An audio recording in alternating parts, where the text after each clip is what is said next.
Okay, this is the encoder board, what we're testing here.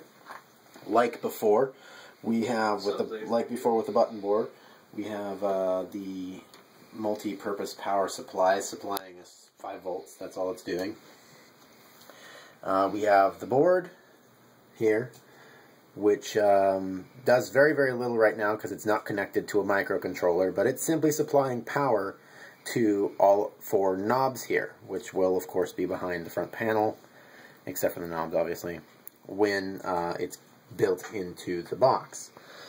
For now we have 4 knobs, and we're going to test each one of them, and we're going to show, as these are digital encoders, they are 24 click in a cycle digital encoders with no actual click. They're smooth and high resistance, so they feel like analog, though they are technically digital. What we have here is we have 2 channels coming into the oscilloscope.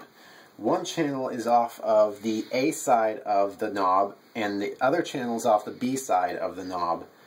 And we have, for the sake of the visualization here, set 0 volts on channel 1 to the middle of the screen, and 0 volts on channel 2 to the bottom of the screen, so it will be more obvious when these are switching. And what we expect to see with an encoder is, as we turn it, one will click up, the other will click up, the other one will drop, the other one will drop, and it will continue to do this. And then, of course, in the opposite direction, and we turn, depending on the direction we turn it. And if we did it right, when we turn our knob here, we see exactly that.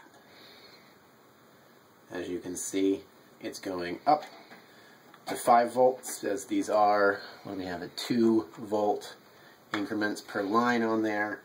More than anything, though, it's just for the visualization to show that we are getting a very distinctive click, click, click, click in between each adjustment there. And that is the first knob. We'll do the next 3 after this.